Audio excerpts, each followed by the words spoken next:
일생 동안 당신이 반드시 읽어야 될 100권의 책 시즌2 28번째 책 털없는 원숭이 이 책을 네. 오늘 소개를 이제 해드리고 있는데 네. 인간이 털을 벗고 이제 이렇게 진화를 하지 않았습니까? 네. 네. 사과도 사과즙으로 진화하는 과정에서 씨를 분리해서 네. 제조가 된다고 합니다. 왜냐하면 오. 사과 씨가 약간의 그 미량이긴 하지만 네. 약간의 독성이 있을 수 있다는 거예요. 그래요? 네, 오. 그래서 그냥 다 착즙하는 게 아니라 씨는 또 분리를 해서. 오, 그 기술이 많이 어려울 텐데. 아유, 이거 최첨단이 나노 기술이지. 나노 기술이야?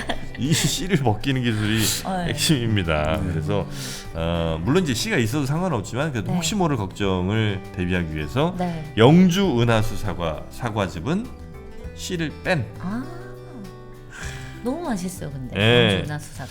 요거 요즘 아이들한테 그냥 주셔도 네. 딴 걸 넣은 게 아니라 그냥 순수 사과즙이니까. 네, 걱정 없이. 네. 그리고 대체로 보면 그 영장류들이 사과를 좋아하더라고요. 그렇죠. 네. 맞습니다. 사과를 좋아합니다. 달고 맛있어서. 그래서 흔히 우리가 뭐 바나나 좋아한다고 생각하는데 바나나가 아니라 사과를 좋아해요. 원숭이 바나나 좋아하는 안 거 좋아, 아니에요? 생각- 근데 왜 우리는 맨날 원숭이는 바나나를 좋아한다는 우리 뭐 그 공식처럼 그러죠? 노래 상상 그쳐요. 아. 원숭이 엉덩이는 빨갛고 빨간 건 사과고 이렇게 돌고 돌아가지고 바나나까지 해가지고 간 것 같습니다. 근데 실제로는 실제 바나나 안 좋아한대요? 그냥 동물원 같은 데 가면 애들한테 놀라운 바나나 거의 사실이다. 주는 일 없어요. 네, 그냥 우리가 이미지로만 그렇게 알고 있는 거지. 음. 오히려 침팬지는 영주 은하수 사과를 더 좋아한다는 겁니다. 자, 포털 사이트에서 네. 은하수 사과 이렇게 검색하시면 아. 영주 은하수 사과의 다양한 가을 되면 이제 실제 사과도 있습니다만 네. 지금은 이제 사과즙 같은 거 만나실 수 있으니까요. 검색창에서 은하수 사과 한번 꼭 검색하시기 바라겠습니다. 1부에서는 메이팅, 짝짓기 쪽에 조금 네. 무게를 시간을 좀- 할애했어요. 시간을 많이 할애를 좀 했고요. 아마 관심들이 제일 많으실 것 같으니까. 그럼 이제 남은 부분을 이제 2부에서 조금 컴팩트하게 한번 네. 가보도록 하겠습니다. 자, 짝짓기 다음에 또 어떤 행동들을 관심 있게 만나요? 근데 그 짝짓기 행동에서 또 사실, 남아있어, 짝짓기. 그 우리 사춘기 자녀들하고 네. 참 재밌는 게 하나 있어가지고 네. 소개해드리려고요. 그러니까 이 짝짓기 행동을 통해 가지고 우리가 상당히 이제 우리가 털없는 원숭이 암컷 수컷이 서로 한 상에 짝이 되고 가족을 만들어 아주 강력한 유대 관계를 발전시켰잖아요. 네. 근데 문제는 이제 자녀란 말이죠. 자녀가 이제 사춘기에 도달했다. 음. 흔히 말해서 자녀가 일종의 성적인 어떤 행동을 할 수 있는 나이에 도달했을 때 네. 그때 참 사춘기 때 부모와 불화를 많이 겪잖아요. 네. 근데 이게 데즈먼드 모리스에 따르면 당연한 거거든요. 데즈먼드 모리스에 따르면 좀 특히 불편한 얘기가 나올 수도 있겠군요. 아니 그렇지도 않습니다. 아, 그래? 왜냐하면 보통 우리가 영장류 같으면 네. 이때가 되면 아버지는 젊은 아들들을 쫓아내버리면 돼요. 네. 그리고 딸들하고 이제 자기는 살면 되고 딸들하고 산다는 게 뭐예요? 그 근친 상간이 되는 거죠. 아, 동물은 그래요? 근친 상간이 많잖아요. 그러니까 불편할 그렇죠. 수 있다는 얘기죠. 그렇죠. 네. 그런데 네. 그 젊은 수컷들은 변두리로 쫓겨나게 될 거고. 네. 자, 이래 되면 어떻게 되겠냐 이거죠. 이 털없는 원숭이에 있어 가지고는 이래 되면 사냥 집단은 누구나 다 같이 참여를 해야 되는데 네. 이 불만을 가진 젊은 수컷이 있으면 안 될 거 아니에요. 사냥도 네. 잘 안 되고. 그리고 결국은 이러면 가족이라든지 이게 형성이 안 될 거잖아요. 네. 그래서 문화적인 의미가 아니라 생물학적으로도 자녀가 사춘기에 도달하면 이제 나만의 어떤 그게 되면 나만의 특색관, 내만의 세력권을 갖고 싶다는 거예요. 자녀도. 그러니까 자기만의 영역을 필요로 한다는 거죠. 그래서 사춘기에 도달한 자녀의 방을 함부로 열지 말라는 이유가 생물학적으로 이유가 있다는 거죠. 생물학적으로. 근데 만약에 부모가 함부로 문을 열고 이것은 다 우리 집이고 너는 내 자식이니까 내가 권리가 있다 이렇게 말하면 얘 입장에서는 이게 자기 기지가 아닌 거예요. 자기 집이. 그러니까 얘들은 끊임없이 사춘기에 도달해가지고는 끊임없이 가출을 하고 하는 이유가 다 이거거든요. 자기의 영역을 찾고 싶은 거란 말이죠. 왜냐하면 집에서 엄마 아빠가 나의 어떤 텃세를 인정해주고 영역을 인정해주면 괜찮은데 그게 안 되고 이럴 때 가출 많이 하는 이유가 나만의 그런 영역을 찾아야겠다. 네. 그리고 이제 결국 또 자녀가 사춘기에 도달하면 그 성적 신호를 결국 발산한단 말이죠. 그러니까 부모하고 근본적인 긴장관계가 발생한다는 거예요. 그래서 결국은 장소와 사람이 이제 적합하지 않다는 거예요. 지금까지 어릴 때부터 지금까지 자라온 집은 나를 키워준 집이고 부모는 나를 키워준 사람이가 좋았는데 사춘기에 도달할 때 이제 생물학적으로 내가 자동적으로 거부 반응이 일어나게 돼 있다는 거예요. 이 집은 더 이상 나에게 안 맞고 엄마 아빠하고 나하고 안 맞는 사람이야. 그게 당연하단 말이에요. 그래서 이제 내 기질을 세우기 위해서 이제 결국 가야 된다. 결국 어떻게 보면 이것도 아까 말씀드린 대로 영장류인데 우리가 육식 동물의 행동 양식을 받아들이니까 이 청소년들은 이제 그렇게 내만의 그러면 생활권을 찾아야겠다. 그래서 근본적으로 불화가 일어나는 거죠. 네네네. 그 제가 어떤 아는 철학자는 그 자기 중학교 3학년 때인가 그 돈을 좀 모아가지고 이사 업체를 불러가지고 자기 짐 딱 정리하고 어머니 아버지 그동안 고맙습니다. 저희 오늘부터 나가서 살겠습니다. 하고 나갔다는 거예요. 중학교 2학년 때, 3학년 때. 그래요? 왜냐하면 그러니까 근데 그 사람의 글을 그때 읽고 막 웃었는데 지금 생각해 보니까 이 데즈먼드 모리스식으로 적용해 보니까 당연한 거란 말이죠. 그 사람이 좀 더 본성에 충실했던 사람이다 이거죠. 그래서 중학교 때 그렇게 가출을 많이 하고 하는 것들이 사실 네. 생물학적으로 충분히 이해를 해줄 수도 있겠구나, 이해할 수 있구나 이런 생각이 듭니다. 중2병이니 뭐 해서 고 한참 때 부모들과 겪는 불화들이 네. 너무나 당연한. 거부 반응이 온다는 거예요, 생물학적으로. 그러니까 이것들을 가지고 우리가 뭐 애가 말을 듣니 안 듣니 이럴 이유는 전혀 없다. 아, 막 힘들어하고 네네. 마음고생할 이유가 없다. 이게 생물학적으로 그렇다. 이 장소와 이 사람들이 내 좀 안 맞는 것 같아. 이거를 표현하는 거란 거죠. 네네네. 그러니까 참 이게 결국 이 메이팅의 아까 말씀드린 대로 결국 영장류의 그 본성과 또 육식 동물의 생활 방식이 이렇게 섞이다 보니까 이런 충돌이 일어나는데 뭐 또 아까 말씀드린 여러 가지 혼의 여러 가지 정사들이 많이 일어나잖아요. 네. 이런 것들을 그러면 어떻게 이제 그렇다고 그걸 장려할 수는 없잖아요. 그래서 그걸 해결할 수 있는 방식을 인간이 만들어낸 건 엿보기라는 거예요. 엿보기? 네. 왜 우리가 맨날 신문의 가십, 연예 뉴스라든지 정치인들 이야기하고 기업인 부자 이야기하고 소설 이야기하고 영화 이야기하는 게 그 외도에 대한 해결책들이란 거예요. 그걸 상징적으로 해결하는 방식들이라는 거예요. 그렇게 남 이야기 좋아하는 이유가 사실은. 아니, 드라마 같은 거 많이 네. 보는 심리도 아마 대리만족. 뭐 그런 게 좀 있겠죠. 그렇게 해야지 이 성적 호기심이 충족이 되니까. 네. 네, 그러니까 참 인간이 그러니까 여기 보면 어떻게 보면 아주 간단한데 그 간단한 것들을 해결이 안 될 때 복잡하게 만들어 온다는 거죠. 그러니까 그 복잡한 걸 너무 간단하게 만들면 안 된다는 거죠. 그러니까 간단하고 분명한 욕구를 우리가 간단하고 분명한 욕구를 충족이 하면 이 사회가 망하잖아요. 네. 그러니까 그 간단하고 분명한 욕구를 어떻게든 해결은 해야 되는데 바로 충족하면 안 되니까 복잡하게 꼬아놓은 거예요, 미로로. 근데 그거를 갑자기 어느 날 갑자기 자 이런 것들 다 뭐 이 문화라는 것들이 다 인간이 만들어 인위적이고 뭐고 다 때려 부수자 해버리면 이 인간 사회는 같이 망하는 거예요. 그러니까 복잡하게 만든 건 다 그 나름의 이유가 있는 거거든요. 그거를 너무 하면 안 되는 거죠. 다른 해결 방법이 전 있을 거라고 믿습니다. 뭡니까? 그래서 그렇게 일을 열심히 하시는 거 아닙니까? 아침부터 밤까지. 이렇게 단순한 해결을 할 수 있는데 네. 그걸 자꾸 복잡하게 꼬지 말고 네네. 옛날에는 그 단순한 걸 해결하기가 너무 힘들었어요. 네네. 예를 들면 내 새끼 확인하는 것조차가 불가능했으니까. 아, 네, 네. 네네. 하지만 이젠 그렇지 않다는 거예요. 네. DNA 검사 한 번이면 끝나. 그치. 그러니까 이제 내가 지금까지 헛짓거리를 했는지 뭐 이런 거 의심할 필요도 없다는 겁니다, 사실은.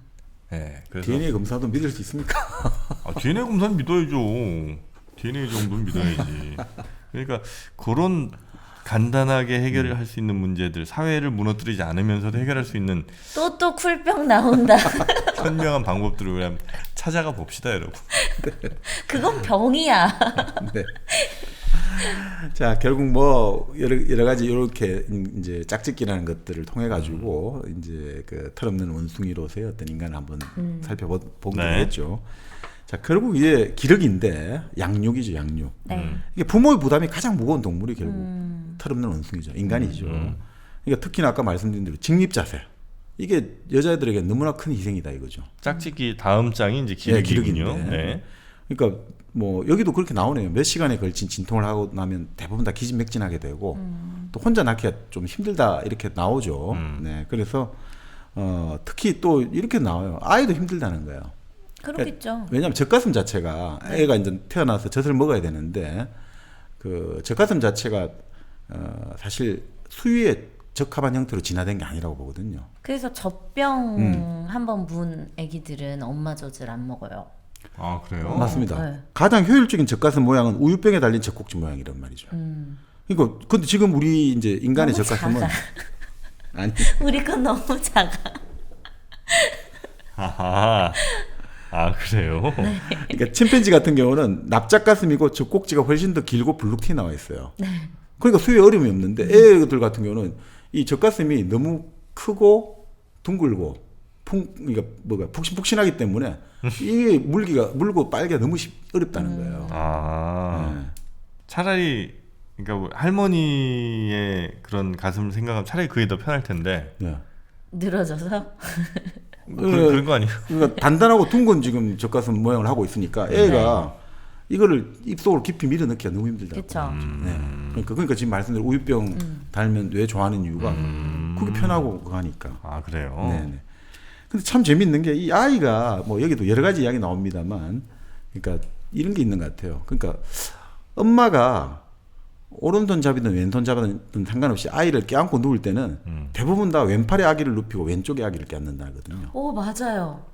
왜 그럴까요? 그 왜냐면 일단 왼팔로 아이를 받치고 오른손으로 뭔가를 먹이든 아이 케어할 때 다 내가 오른손잡이니까 오른손으로 해야 해서. 근데 왼손잡이도 왜 그럴까요? 그러면? 왼손잡이도 네, 그렇대요? 네, 네. 아닐걸요? 아니 그렇다고 나옵니다 여기서.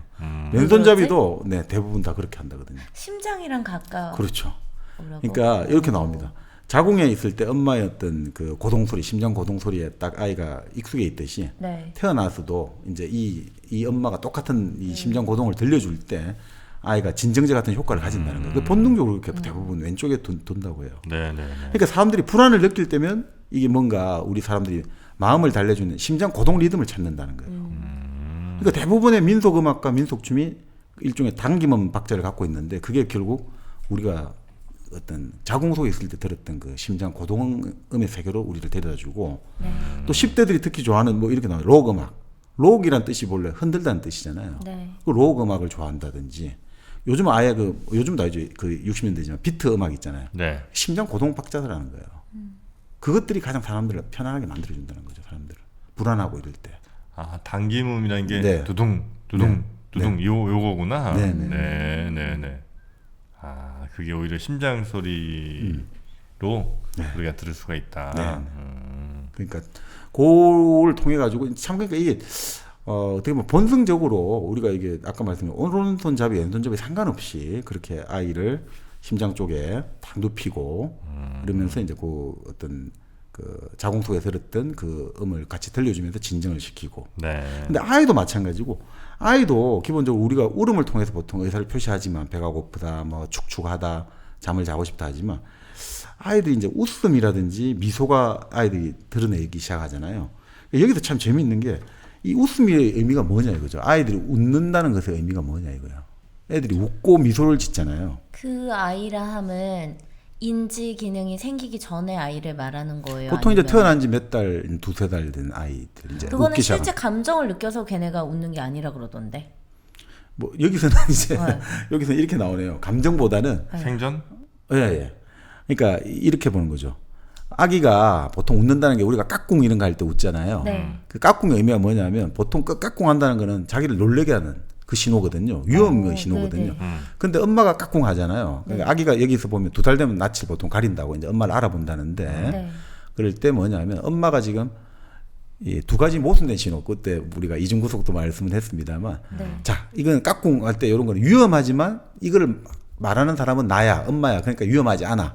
위험하지만 위험하지 않다라는 모순된 신호를 보낸다는 거예요. 네. 자, 그럴 때 아이도 뭐냐면 아이가 이렇게 보는 거죠. 절반은 놀래가지고 운다 이거죠.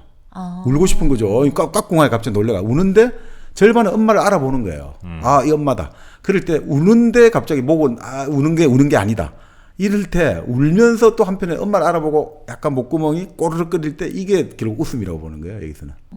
그 말은 엄마가 나를 놀래게 하지만 나는 위험하지 않다는 걸 알고 있어요라는 걸 엄마한테 다시 들려준다는 거예요. 웃음이라는 게. 근데 사실 울음이 기본 값이라는 거예요. 사람에게서는. 아 그럼 실제로는 아이에게 까꿍 이런 걸 많이 해주면은 안 좋겠네요. 아니죠. 그러니까 그걸 통해 가지고 이제 의사소통을 커뮤니케이션 한다는 하는 거죠. 거지. 아이를 무섭게 하는 거잖아. 아니 무섭게 하는데 그게 그러니까 무서운 걸 알아야 되지만 그 내가 지금 하고 있으니까 너는 무섭지 않단다. 너를 내가 보여주고 있단다. 이런 이야기하면 좀 그렇긴 한데 그 발달 장애 자폐라고 부르잖아요. 네. 제가 이거 어느 책에서 읽어보니까 이런 이야기는 보통 그 자폐가 뭐냐, 발달 장애 뭐냐 하면 커뮤니케이션에 문제가 있지 않느냐 이렇게 말을 하잖아요. 근데 제가 그 책을 읽어보니까 그 책에 이렇게 말을 나와요. 그 발달 장애를 가진 아이 같은 경우, 자폐를 가진 아이는 기본적으로 애매모호한 거를 못 견디는 거예요. 애매모호한 거를. 이 지금 애매모호한 이런 것들. 그러니까 예를 들어 이런 거죠. 발달 장애를 가진 친구들하고 영화를 보잖아요. 그럼 영화를 보면 우린 줄거리를 말을 하잖아요. 보통 집중하는 게. 네, 네. 스타워즈에서 뭐 이런 광선검을 휘두르고 막 사람들이 누가 누구를 죽이고 이기고 이런 거 하는데 발달 장애를 가진 아이들의 특성은 광선검을 거기서 영화에 1시간 동안 몇 번을 휘두르다든지 누군가를 몇 명을 죽였다든지 요런 딱 명확하게 떨어지는 거 있죠. 그러니까 사람보다는 사물에 더 민감하게 반응하는 거죠. 그러니까 이렇게 막 이런 거 하는 것들, 이 모순된 신호가 동시에 오는 것들을 애매모호한 걸 잘 못 참아낸다는 거죠. 그렇기 때문에 오히려 애매모호한 걸 못 참아내는데 생존을 해야 되니까 우리가 흔히 말하는 기억력이 엄청나게 발전하잖아요. 모든 걸 다 기억하는 이유가 어떻게든 내가 이 커뮤니케이션을 해야 되는데 지금 이게 애매모호한 거 안 되니까 다 기억하는 거죠. 근데 그게 너무나 기억이 막 부하가 걸려버리면 사람이 갑자기 이제 버그가 나듯이 한 번씩 막 특히 그러니까 일종의 사물들이 항상 정면하게 놓여 있고 딱 자기가 가던 대로 가야 되는데 그게 만약에 어긋나 있으면 못 참아내는 거죠.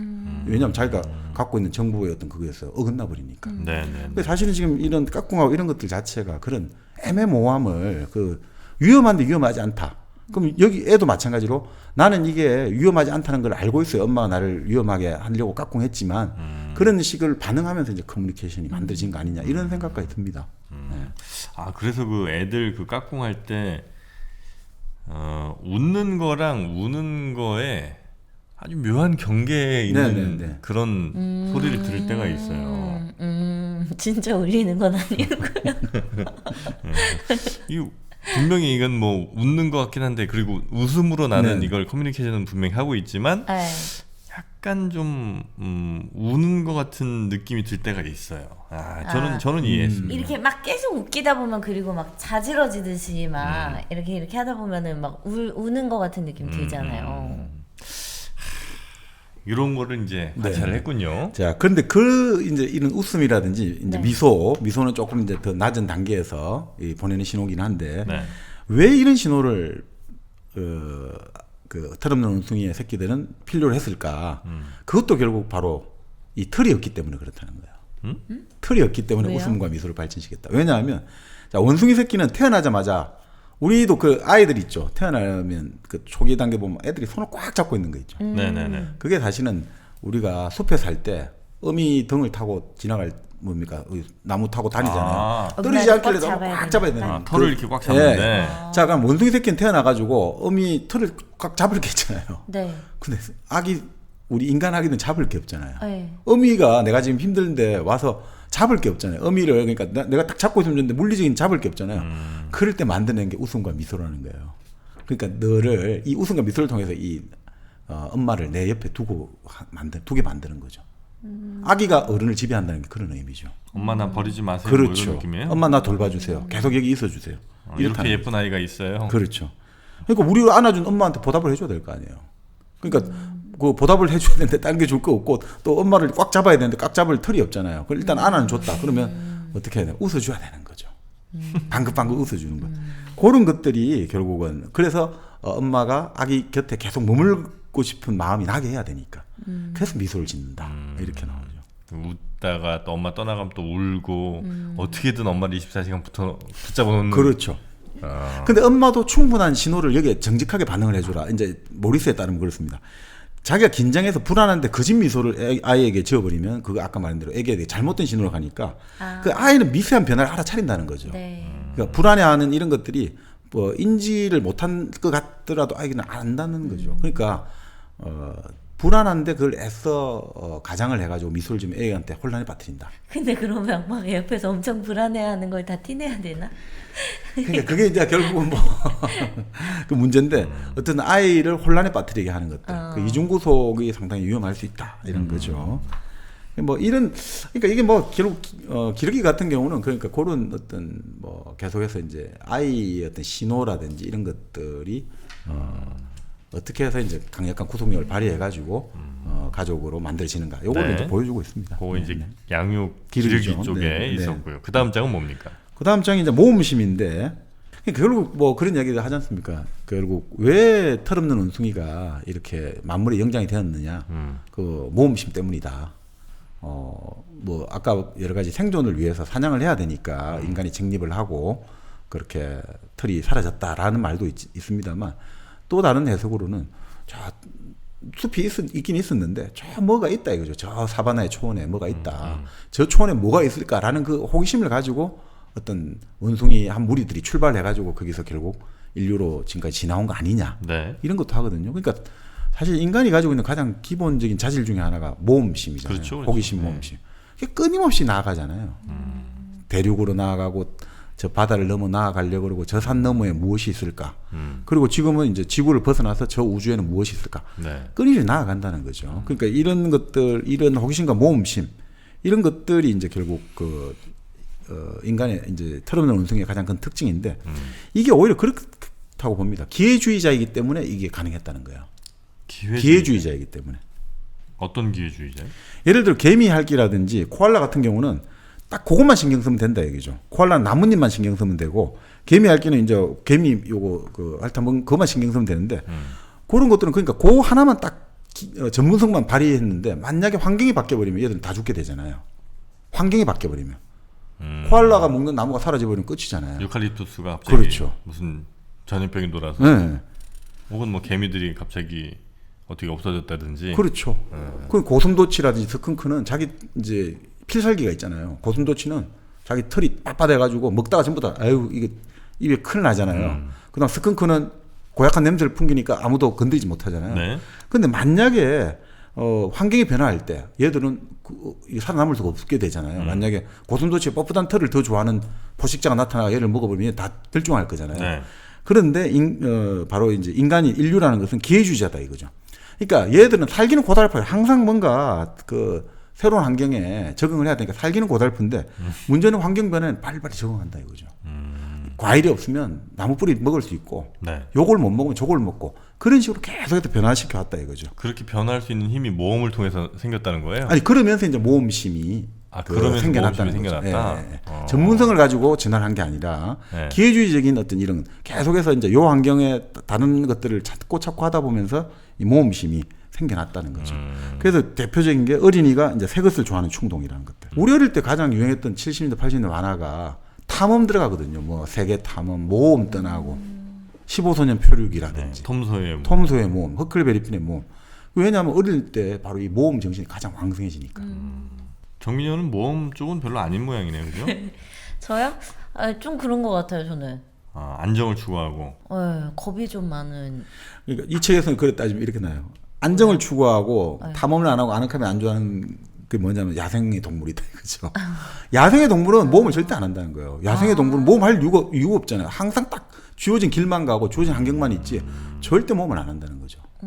오히려 인간이 그러니까 재밌는 이야기 하더라고요. 아이가 너무 막 까불고 놀고 이러면 아유 저거 무슨 짐승처럼 논다는데 짐승은 절대 그렇게 모험 안 한다는 거예요. 오히려 잘못된 표현이다는 거죠. 인간이야말로 모험을 한다는 거죠. 사실 그렇게 모험을 하기 때문에 그러니까 보통은 어린 시절에 그 호기심이라든지 모험을 통해서 그게 극대화되는데 어른이 되면 그걸 안 한다고 하거든요. 그러니까 사실 뭐 영진 씨도 뭐 계속해서 그 새로운 걸 좋아한다 했는데 그러니까 이런 것들이 결국은 이 양반은 그렇게 진보의 원동력이라는 거예요. 진보의 원동력이 여기서 있다. 이 모험을 좋아하는 것에서 그러니까 생물학적으로 보면 어린 시절의 놀이 규칙이 계속 어른 생활과 연장되는 거죠. 안 컸다는 거네 그러면 철이 안 들었다는 거. 아니 넌 야생이야. 아니 그 놀이 규칙이 이런 거거든요. 낯선 것이 있으면 그것을 잘 알게 될 때까지 조사해야 된다. 익숙해진 것에는 율동적인 반복을 부과해야 된다. 그리고 이 반복은 될 수 있는 대로 다양하게 변화시켜야 된다. 뭐 이러면서 계속해서 이제 이거를 요렇게 저렇게 변형화시켰다가 재결합시켰다가 이런 것들이 결국은 모험의 이제 핵심 요소라는 거죠. 그러니까 사실 모든 우리가 뭐 과학을 하고 예술을 하고 이런 것들이 결국은 이 모험에 출발하는 거죠. 그런데 이제 아까 말씀드린 대로 안정의 욕구와 모험의 욕구가 항상 조화되면서 결국 인간이 가는 거니까. 근데 저 같은 경우는 이제 조금 더 모험 쪽에 무게가 있는 사람이고 정민현은 좀 더 안정 쪽에 무게가 있고. 그러니까 그러니까 새로운 집에 이사를 가거나 뭐 새로운 자동차를 만나게 되면 저는 그건 너무 좋은데 나도. 그것도 이제 모험인 거죠. 예. 더 좁은 집, 더 아. 싼 집으로 가는 것도 괜찮아요? 아니요, 그건 싫죠. 근데 나는 그런 것도 좋다는 거예요. 어. 네. 새 집이면 설령 지금 이제 더 작아졌잖아요. 내가 전에 살던 데보다 네네. 많이 좁아져서 그래서 짐을 지금 놓을 데가 없어서 그 밖에다 이제 천막을 사갖고 천막에 안에다 짐을 놨단 말이에요. 그러니까 저 진짜 약간 놀랐어요. 그러니까 보통 사람들이 다 수입이 많아지면 더 좋은 집, 좋은 차로 업그레이드를 하기 마련이잖아요. 네네네. 제가 아는 모든 사람들이 다 그랬거든요. 네. 근데 노영진 씨는 오히려 더 좁은 집으로 가셨다 그래가지고 진짜 깜짝 놀랐거든요. 그게 많이 어려워요? 그게 내 원동력입니다. 네. 그렇죠. 그러니까 결국 새로운 자극은 항상 사람을 긴장시키고 흥분하게 만들고 물론 이제 낯익은 자극은 우리를 안정시키고 우리를 편안하게 만들어주는데 그 속에서 결국은 잘 타협점을 찾아낼 때 창의성이 극대화되니까 사실 우리가 요즘은 너무 안정지향적이잖아요. 네. 그럼 그럴 수밖에 없는 구조도 있습니다만 근데 사실 인류 역사를 보면 항상 모든 시대가 다 어렵거든요. 항상 모든 시대가 격동과 파란이 아닌 때가 없고 다사다난하지 않은 해는 없거든요. 한 해 다 있거든요. 그러니까 결국은 이 안정만을 찾다 보면 사실은 안정을 찾을 수 없다라고 본다는 거죠. 오히려 그게 제일 위험하다는 예, 거죠. 예. 안정만을 찾다 보면 안정을 못 찾는다는 거예요. 그건 왜냐하면 우리가 인간이라는 게 기본적으로 새로운 자극을 찾도록 결국 진화 프로그래밍이 돼 있는데 안정만을 찾는다는 것은 사실은 이게 오히려 우리의 어떤 본성을 위배하니까 우리 본성을 위배하는 것은 오래 못 가거든요. 사실은. 저는 안 찾으면 큰일 나요. 뭐 이해는 안정 됩니다. 찾아야 됩니다. 네, 네. 저는. 뭐, 네. 워낙 불안한 친구라. 근데 보통 그럴 때 그래서 사실은 어린 시절에 그러면 또래 놀이 집단에 네. 이게 참여를 해야지 충분히 그걸 겪어봐야지 탐험이라든지 모험심을 충족되거든요. 같은 부모라는 것은 나의 어떻게 보면 영원한 보디가드고 나의 절대적 지지자들이잖아요. 근데 동년배인 놀이 집단, 그걸 통해 가지고 내가 이제 원 오브 댐이라는 걸 인식하면서 같이 서로 그 상호작용을 해낼 때 그걸 잘 견뎌내야지 결국 어른이 되어서도 이제 사회적 상호작용도 원활하다는 거예요. 그러니까 사실 어릴 때부터 이게 차단시켜 놓으면 네. 원숭이도 격리가 돼가지고 키우면 성인이 되어도 성행이라든지 부모 역할에 거부반응을 보여요. 아, 자기 자식도 안 키워요. 같은 원숭이들이 네, 있어도 네. 그러니까 이런 어떤 그 인간에 있어 가지고는 바로 그런 것들 네, 좀 네. 그 모험심이라는 게 아주 거창한 게 아니라 사실 우리가 그 허클베리핀의 모험이나 톰소의 모험도 같은 또래 집단이거든요. 네. 그게 바로 전제가 돼야 돼요. 그걸 통해서 결국은 그 경험을 미리 성경험을 하는 거죠. 네, 네. 앞으로 살아갈 것을. 제가 뭐 오지랖이긴 하겠습니다만 그래서 저는 지금 자라난 세대들에 대한 걱정이 좀 있습니다. 왜요? 다들 그냥 부모들이랑만 대화를 하고 아. 자기 말을 뭐 얼마든지 다 이해해주고 네. 뭐 전혀 문제 없이 충족시켜주는 부모들이랑만 커뮤니케이션하고 친구들이랑 잘 안 하려고 하다 보니까 과연 이 친구들이 나중에 자라나서 만드는 세상에서도 괜찮을까? 이건 걱정이 좀 있어요, 저는. 그러니까 지금 그 말씀이 그런 건데 결국 너무 틀에 박힌 계속해서 똑같은 형태의 안정이 제공돼 버리면 그러니까 이게 뭐라고 해야 될까? 이게 오히려 그 틀에 박힌 계속해서 그것만 되면 그 극단화 가면 이제 히키코모리 같은 게 되는 거죠. 그거 가장 안정돼 있잖아요. 발전이 없잖아요. 변화가 없으니까. 그러니까 그런 이야기를 해요. 그 동물원의 우리에 갇힌 짐승 같은 경우가 할 일이 없잖아요. 진짜 우리에서 똑같은 일만 하는데 새로운 물건을 넣어주면 지금까지 해왔던 반복적인 동작을 중단하고 뭔가 탐색이 들어간다는 거예요. 이제 이 모험이 시작되는 거거든요. 근데 지금 이 사람은 도시는 콘크리트 정글이 아니라는 거예요. 여기는 정글이 아니라는 거예요. 네네. 여기는 동물원이라고 보거든요. 여기는 일종의 도시는 우리다 이거죠. 그럼 이 우리 속에서 그 안정돼 있잖아요. 그러니까 이게 어떤 뭐라고 해야 될까? 이 안정돼 있는 상태에서 계속해서 그것만 요구하다 보면 그 흔히 말하는 다른 색다른 행동이 나올 수가 없어요. 특히나 이제 과거에는 여러 이유들로 우리 몸이 어쨌든 불편한 것을 자꾸 이제 네. 경험할 수밖에 없게 만들었는데 뭐 하다못해 뭐 빨래 설거지만 해도 그래요. 근데 이제 점점 갈수록 그런 것들조차도 내가 안 해도 되는 시대가 점점 되고 있잖아요. 그러다 보면 이제는 그냥 아무 일도 안 해도 되는 그런 사람들이 늘어날 것이고 그러면 사람은 누구나 다 이 편한 쪽으로 가려고 하는 본능들이 있다 보니까 사람과 사람 사이 다른 사람이 이제 필요 없는 상황들 계속해서 이어지고 그러면 굳이 뭐 딴 사람이랑 내가 꼭 뭐 불편한데 대화를 시도를 해야 되나? 그러니까 요즘 점점 그렇게 가고 있잖아요. 그렇게 가고 있잖아요. 네. 그냥 뭐 전화하는 것도 귀찮고 그냥 시켜 먹고 말지. 어디 식당 가는 것도 싫고. 그쵸. 네, 배달 시키면 뭐 혼자 집에서 비싼- 비대면으로. 그렇지. 그러니까 그거는 과연 이게 인류 발전인가? 그게 사실은 두뇌의 사고 방식으로 보거든요. 음? 그러니까 두뇌의 생활 방식으로 보거든요. 그러니까 사실 보통 우리 목을 기준으로 네. 이거 이제 어떤 사람들 그런 이야기를 하는데 목을 기준으로 두뇌와 이 몸을 좀 나눠요. 이걸 문명이라고 보면 이게 자연이라고 보거든요. 그러니까 지금 자꾸 이것만 쓴다는 거죠. 목 위에만 쓴다는 거죠. 감각만 쓴다는 거죠. 눈과 코와 귀와 두뇌 활동. 네. 그러니까 감각과 지성만 쓰고 이 육체의 활동을 안 한다는 거죠. 근데 이렇게 돼버리니까 결국 뭐라고 해야 되나 이게 실감을 자꾸 상실하게 된다고 해야 되나 세계와의 접촉을 상실하게 되고 네. 자꾸 가상의 세계 특히나 지금 요즘 뭐 게임 유튜브 뭐 이런 거. 이 가상의 세계만 하다 보면 제일 문제가 결국 아까 말씀드린 대로 그 리얼리티라고 해야 되나 실제감을 상실하게 되거든요. 그 진짜 그게 좀 심각한 문제가 되고 있습니다. 네네. 근데 결국 그게 우리 인간의 두뇌가 있잖아요. 우리 뇌 브레인이야말로 이렇게 자족적인 존재가 없거든요. 그러니까 어떤 두뇌 과학자들이 그런 이야기를 해요. 왜 사람에게 오르가즘을 줬는지 아느냐? 왜 사람에게 오르가즘을 줬냐? 뭐 여러 가지 생물학적으로 아까 지금 봤습니다만 두뇌 과학적으로 볼 때는 오르가즘을 통해 가지고 그러니까 타인을 만나야 되잖아요. 이성을 만나야 되잖아요. 누군가 만나야지 오르가즘이 생기잖아요. 네. 그렇게 하지 않으면 이 두뇌는 있잖아요. 그 자체로 그냥 만족해 버린대요. 더 이상 다른 사람 만날 필요도 없고 이 두뇌는 그 자체로 자족적인 존재라는 거예요. 자기 만족적 존재라 갖고 계속 처박혀 있는 걸 좋아한다는 거예요. 그러니까 두뇌 열심히 하는 사람들은 명상이라든지 여러 가지 뭐 이런 정적인 활동인 사람은 움직이는 거 싫어하잖아요. 기본적으로 그냥 앉아 있는 거예요. 그래서 그것만 해도 충분히 예를 들어 쾌락의 어떤 여러 가지 우리 알파파도 나오고 뭐 두뇌에서 다 나오잖아요. 사실은 모든 감각의 쾌락이라는 게 그러면 어떻게 되냐 이거죠. 그러면 결국 이 종족 보존이라든지 이게 되겠냐 이거죠.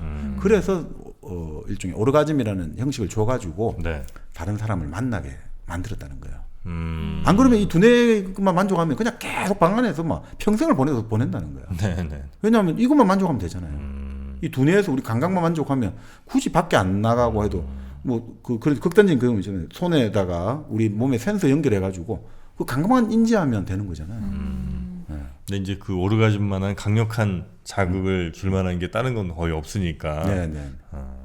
그래서 저는 일부러 몸을 그렇게 불편하게 만드는 거예요.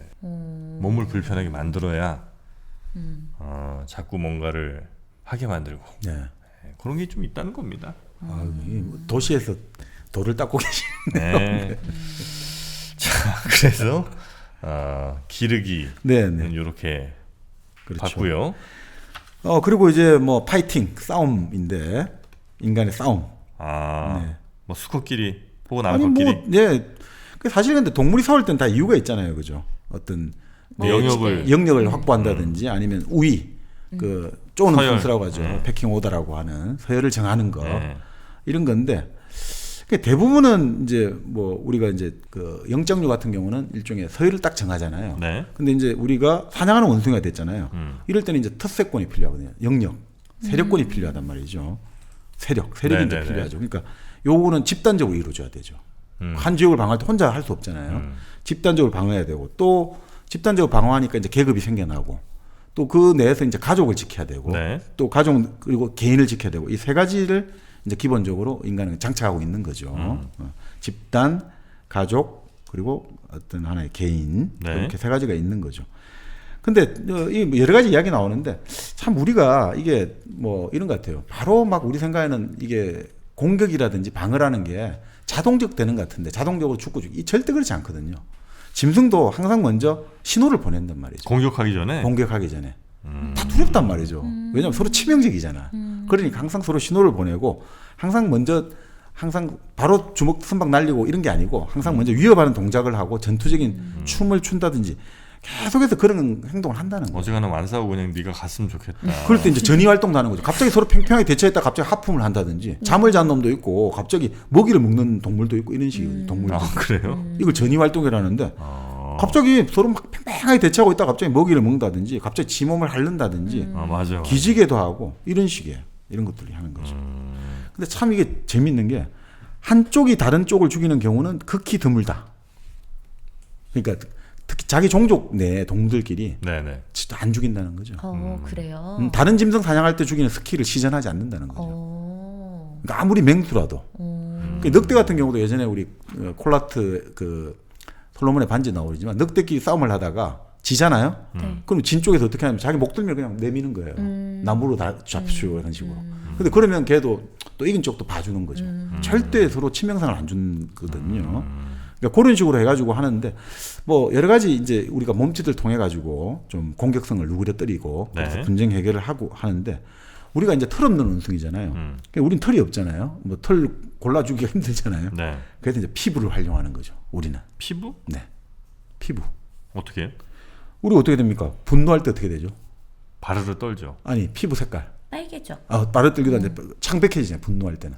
분노할 때 창백해져요. 그러니까 극도로 분노할 때 이제 두려울 그러니까 이 분노도 창백해지고 네. 여러 가지가 있는데 그러니까 바로 행동 직전의 분노는 하얗게 질린다고 하거든요. 그래서 하얗게 질리는 사람은 조심해야 된다. 바로 이제 행동이 들어가고 뻘겋게 오른 사람은 조금 더 고민하고 있다. 이거 뻘겋다는 건 신호를 좀 주고 있는 거다. 얘를 지금 칠까 말까, 아유 참을까 말까, 요 관계다. 그런 식으로 나오는데. 어떻든 뭐 두려워서 질릴 수도 있는데, 네. 그러니까 하얗고 빨갛고 이런 식으로 지금 보여주고 있는 거죠. 사실은. 그러니까 털 없는 원숭이는 피부색으로. 피부색으로 이제 여기가 어차피 털 없는 원숭이가 주조를 가지고 끌어나가니까 네, 이제 네. 하는 거죠. 그러니까 하얀색은 활동을 뜻한다. 그래서 두려움과 결합할 때는 이게 아주 공포 신호가 되지만 공격적 행동과 결합하면 위험 신호가 된다. 그러니까 뭐 그런 식으로 이야기를 합니다. 그래서 항상 이런 이야기죠.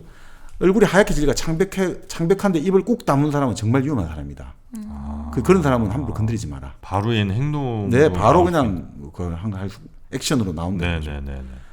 근데 이제 보통 이제 빨갛게 이제 할 때는 화가 나긴 났는데 네. 이걸 지금 보여주는 거예요. 내 지금 화가 났다는 걸 보여주는데 이건 지금 내가 이걸 바로 지금 근데 확 해야 되냐? 이거는 좀 아니라는 거예요.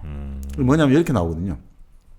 원래 우리가 활동을 하려면 우리 몸에 자율신경계 교감신경이 있고 부교감신경이 있잖아요. 네. 교감신경은 우리가 이제 활동하는 거하고 연결되죠. 이제 파이팅을 준비하는 거죠. 네네. 근데 부교감신경은 진정작용을 하잖아요. 그러니까 바로 하얗게 얼굴이 창백하게 되는 거는 교감신경계하고 작용을 하고요. 네. 빨개지는 것은 부교감신경계 활동이 되는 거예요. 그러니까 그 부교감신경계하고 작용하니까 빨간 건 좀 더 아직 조금 진정의 기미가 있다는 거죠. 그래서 이제 그런 걸 활용을 해라. 네. 항상 이제 인간도 그렇고 동물도 그렇고 공격하려는 충동과 달아나는 충동, 그만두는 이게 항상 동시에 작용한다는 거죠. 그런 것들이 이제 대표적인 게 뭐냐면 우리가 주먹을 내리치는 거 있죠. 주먹을 번쩍 드는 거 있잖아요. 네. 이게 지금 공격을 해야 되는데 근데 공격해야 되지만 또 참아야 된다. 이거 같이 맞물린다는 거죠. 그 대표적으로 왜 우리가 이제 예전에 데몬스트레이션 할 때 이게 특히나 이렇게 하잖아요. 주먹으로 빡빡 올리잖아요. 이거 자체가 지금 난 너희를 공격할 거야 하지만 지금 바로 눈앞에 적은 없잖아요. 그러니까 헛주먹이라고 하지만 일부러 이제 공격하지만 내가 좀 지금 좀 공격할까 말까 요걸 보여주고 있는 중간 타협 신호라는 거예요. 그 시위 같은 거 할 때 네네. 같이 박차서 손 이렇게 주먹 내미는 거. 네네. 아 그래요. 네. 그러니까 이게 일종의 지금 바로 파가면 이렇게 할 필요가 없잖아요. 바로 딱 나가야 되는데 들었다는 것 자체가 공격도 해야 되는데 공격하다간 또 큰일 날 것 같으니까 또 참아야 되겠다. 이게 반복되고 있다는 거죠. 이 충동이. 그 타협점이 이제 이렇게 나타난다는 거죠. 네네네네. 예전에 참 그 주먹을 요걸 어떻게 쓰느냐가 네. 이른바 시위의 그 짬밥 혹은 이제 간지 느낌 네, 그렇죠. 가오 뭐 이런 게 좀 있었어요. 그래서 시위 같은 거 해보신 적 있어요? 제가 이제 1학년 뭐 요때쯤이면 네. 거의 끝물이긴 했죠 사실은. 네네. 그러니까 이제 80년대 한참 이제 대단했고 네네네네. 90년대 한 초중반 정도까지가 이제 거의 막판이었거든요. 그 90년대 한 중반쯤이 뭐 저 우루과이 라운드 뭐 이런 거가 이제 주요 이슈였고 그때 이제 막판 불꽃을 태울 텐데 그때도 이제 주먹을 그냥 이렇게 내밀면 좀 약간 멋이 없고 스냅을 한번 중간에 한번 이렇게 주고 네. 박자 한번 이렇게 끊어서 가야 돼. 중간에 이렇게 한번 끊어가야지. 물론 나도 잘은 못하지만 네. 잘한 선배 많이 안 해본 티가 난다. 나는 뭐 잘은 못했는데 잘한 선배들이 있었어요. 네. 이 손짓이 어. 매우 거기서도 또 간지가 있구나. 아유 그 예전에 개그 콘서트에 그 박승호가 복학생 해가지고 네네네. 복학생이가 이거 있잖아요. 뭐 운동권 네. 학생 할 때 그 막 이렇게 하죠. 그 연구 좀 해가지고 한 것 같더라고요. 보니까. 네. 그래서 이제 그것도 뭐 길게 할 얘기는 아닙니다. 하여튼 그 시위의 내용에 따라서 네. 아 그게 그래요? 좀 달라져요 또. 뭐 그러니까 위치를 뭐 어디 그렇지. 위에다 돌렸다가 이렇게 하기도 하고 네. 이렇게 네, 해가지고 맞아요. 정강님 많이 해보셨다. 정강님은 해본 그다음 이제 솜씨다. 손을 칼날처럼 이렇게 하기도 하고 주먹을 쥐어서 하기도 하고 다 맞아요. 다르죠. 네. 이렇게 하기도 하고 뭐 다 있어, 다르죠. 그게. 네. 손 동작에 따라서 네. 다 있구나. 네, 그렇습니다. 이 밑에서부터 이렇게 네, 나가는 맞습니다. 굉장히 이렇게 격정적인. 네. 격정을 뜻해야 나 되죠. 많이 화났다. 네, 그렇죠. 뭐 우리 교내 뭐 경찰이 들어왔다 이러면 이제 밑에서부터 올라가고 네네. 이건 도저히 참을 수 없는 일이다. 뭐 그런 게 좀 있습니다. 근데 그거 자체가 사실은 대상이 나를 공격할 수 없는 거리가 떨어져 있잖아요. 그러니까 안심하고 이렇게 하는 거예요, 사실은. 그렇죠. 근데 외국도 그러면 이런 것들을 많이 하는 모양이군요. 그거는 기본적으로 까미니스트의 이게 몸 행동이죠. 공산주의자들이 시위할 때 기본적으로 이게 그거 행동이었죠. 그렇습니까? 공산주의자를 까미니스트라고 해요? 커뮤니스트. 커뮤니스트 뭐 네. 그렇죠. 커뮤니즘. 자, 뭐 그렇게 이제 그 네. 공격 신호가 되지만 네. 또 복종을 나타내는 신호 발전하죠. 제일 대표적인 복종이 뭐겠습니까? 우리 복종한다 할 때. 고개를 뭐 숙이고. 그 왜 고개를 엎드리- 숙일까요? 왜 엎드리. 고개를 숙일까요? 왜 엎드리고 고개를 숙일까? 내 목이 달아나지 않기 위해. 일단 너보다 나는 작아. 몸집을 줄여주는 거예요. 우리가 우리가 모자를 쓰는 이유가 왜 쓰냐면 나 너보다 높은 사람이야. 근데 모자를 벗는 이유 뭡니까? 높은데 모자를 벗었잖아요. 내 이제 키가 작아졌어. 당신에게 복종합니다. 우리가 높은 사람에게 경의를 표하기 위해서 항상 모자를 벗잖아요. 네. 경의를 표하는 거. 난 당신보다 낮은 사람입니다. 이걸 보여주거든요. 그러니까 우리가 몸을 웅크린다든지 엎드린다든지 무릎을 꿇는다든지 네. 허리를 굽힌다든지 이게 모든 게 뭡니까? 몸의 이치를 낮춘단 말이죠. 난 너보다 낮아요. 네네네. 근데 위협할 때는 보고도 위협할 때는 몸을 막 부풀리잖아요. 위협할 때는 막 그렇죠, 그렇죠. 몸을 이렇게 하고 이제 딱 그 할 때는 몸을 낮춰갖고 줄여주는 거죠 부피를. 그렇게 하면 이제 나는 당신에게 복종할 준비가 되어 있습니다라고 보여주는 거죠. 그러니까 허리를 굽히는 것도 마찬가지예요. 눈의 높이를 낮추니까. 그러니까 우리가 맨날 눈 까라 하잖아요. 그게 그런 의미거든요. 다시. 눈의 높이를 낮춰야 된다면 너 감이 나오고 지금 대등하게 이게 안 된대. 눈 까라 이런 게 사실은 똑바로 응시하는 거는 공격하는 사람의 전형적인 특징이거든요. 딱 바로 바라보는 거. 그래서 우리가 예전에 애들 보고 어디서 눈 똑바로 쳐다보고 있어야 하는 게 그렇죠. 네, 이런 뜻이란 말이야. 복종을 하려면 눈을 밑으로 내려 이런 거거든요. 네네네. 그러니까 이게 안경과 선글라스테를 쓰면 이게 사실 공격적인 의미를 더 나타낸다고 해요. 왜요? 네? 안경을 보통 이제 아주 진한 검은 안경테를 쓰고 이러잖아요. 네. 이거 자체가 기본적으로 이렇게 봐요. 보통 사람에게는 그러니까 다른 짐승과 달리 우리가 다른 짐승들은 거의 검은 동자가 다 차지하고 있거든요. 눈이 다른 원숭이나 이런. 그렇죠. 네, 그렇네요. 근데 사람이 기본적으로 흰자가 많단 말이죠. 네. 그걸 통해서 우리가 감정 표현을 알아낼 수 있어요. 서로 표현도 하고 알아차릴 수도 있거든요. 네네. 희번덕거리면 막. 그렇죠. 그렇죠. 잘한다. 근데 안경과 선글라스를 쓰면 이 눈이 더 커진 거잖아요, 기본적으로. 네. 그러니까 응시 효과를 더 준다는 거예요. 더 공격적으로 보라보는 느낌을 주는 거죠. 그래요? 그래서 순한 느낌을 주는 사람들은 무태를 한다든지 요즘 좀 다릅니다만 무태를 한다든지 안경테가 아주 동그랗고 아주 가벼운 걸 보여주는 거죠. 근데 안경테가 아주 두껍고 진하고 뿔테 같은 거. 뿔테라든지 아니면 선글라스 같은 거 하는 건 특히 선글라스는 눈을 다 가려버리잖아요. 네. 내가 완전히 너를 내려본다 이런 뜻을 나타내거든요, 사실. 그러니까 이런 의미에서는. 그래서 이런 응시 효과를 주기 때문에 아주 공격적으로 네네네. 얼굴이 변한다. 그래서 온화한 느낌 줄 때는 태가 아주 연하고 동그랗고 이렇게 일부러 응시 효과를 줄여준다는 거죠. 네. 자, 결국 그래서 우리가 뭐 자동차 같은 경우도 그런 공격성을 강조하기 위해서 헤드라이트가 눈이잖아요. 엄청나게 공격적으로 나타날 때 이렇게 하고 그 앞에 그릴 같은 경우는 이를 상징하잖아요. 네네. 그래서 요즘 막 일본 차라는 이런 게 좀 그게 공격적인 걸 뜻하거든요, 사실. 그릴이 앞부분이 되게 왜 위협적으로 나오잖아요. 요즘 차들이 좀 네. 큰데 그렇죠. 그래서 사실은 기본적으로 우리가 위협을 줄 때 눈알 모양이 가장 위협적이거든요. 그리고 나방들이 왜 보호색일 때 어떻게 합니까? 나방이 날개를 갑자기 쫙 펼 때 눈알 모양이 확 그 나방 날개 나오잖아요. 그러니까 갑자기 그러면 사람들이 깜짝 놀라잖아요. 다른 동물. 네네네. 눈알이 가장 강력한 위협을 주거든요. 그러니까 마찬가지 자동차도 사실 지금 그렇게 나타나는 것 자체는 지금 공격성을 강조하는 분위기다라고 보는 거죠. 아 자동차 디자인들도 보면 대체로 이제 시대별로 좀 트렌드들이 좀 있는데 네. 네. 아 지금 좀 공격성이 강조되는 시기군요. 네, 그럴 수 있죠. 그 제네시스 이번 신차들도 보면 그릴이 엄청 커요. 엄청 크고. 그릴이라고 한 건 아까 그 이빨. 그러니까 그렇죠. 이제 헤드라이트 네, 네, 사이에 네, 네, 맨 네. 앞부분. 네. 롤스로이스 같은 거. 그렇죠. 그것도 이제 굉장히 크고. 네. 그건 이제 굳이 따지자면 말처럼 이가 아주 크고 가지런한 세로형이잖아요. 네네. 아, 요즘 뭐 이게 그 삼겹살 거먹는 것 같이 생긴 아 애들도 이렇게 있고. 약간 그 마름모 그 다이아몬드 머리처럼 막 이렇게 엄청 그런 많은 것도 거요. 있고 그 헤드라이트도 되게 그 옆쪽 사이드까지 쫙 그 네, 눈꼬리가 쭉 네, 네. 빠진 네네. 날카로운 친구들도 좀 많이 네, 있고. 네, 그렇습니다. 그리고 여기 보면 그거 연상이 되더라고요. 네. 네네네. 공격성을 강조하는 거죠. 네네. 근데 사실 뭐 그런데 이제 복종을 나타내는 표시는 그렇게 몸집을 줄여주는 것도 있고 또 하나는 어린애 같은 행동하는 거죠.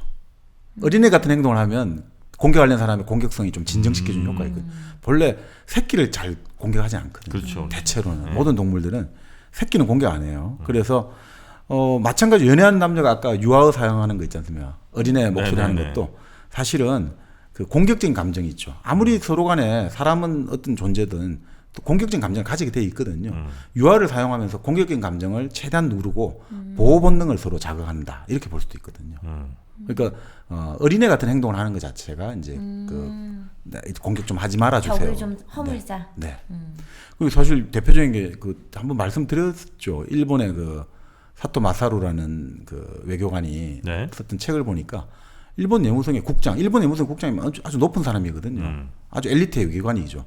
근데 이 국장은 아기 외교관으로 유명했대요. 아기 외교관? 예. 그러니까 새로운 정치인이 외무성 장관으로 오잖아요. 그쪽 말은 외무상으로 오잖아요. 그럼 같이 술자리를 가면 그 술자리에 뭐 게이샤들이 있고 이럴 거잖아요. 그럼 게이샤들 앞에서 그 장관하고 다 있잖아요. 그 앞에서 아 자기 나 속옷 좀 갈아줘 이런 식으로 어린애처럼 누나 뭐 변태 아니에요? 그 변태라고도 하는데 변태 근데 그 다음에 뭐 그냥 자기 뭐 음식 먹여줘 하고 그러니까 근데 뭐냐면 지금 보니까 이해가 가는 거예요. 그때 변태라고만 생각했는데 지금 보니까 아 이게 그 자기보다 높은 사람 앞에서 나는 애기예요. 그러니까 나를 좀 보호해줘요라는 것들을 적나라하게 드러내는 거죠. 어떻게 보면. 본인이 의식적으로 했는지 아닌지는 뭐 알 수 없으나 네. 만약에 무의식 중에 했다 하더라도 그거는 나 스스로를 보호하려는 어떤 네. 본능 같은 게 네. 그러니까 이 참 이런 어떤 행동들이 이제 뭐 데즈몬드 모리스의 말입니다만 또 이제 하나가 또 여성적인 태도를 취한다. 공격적인 상황에서 남성이 남성이. 그러니까 예를 들어 이런 거죠.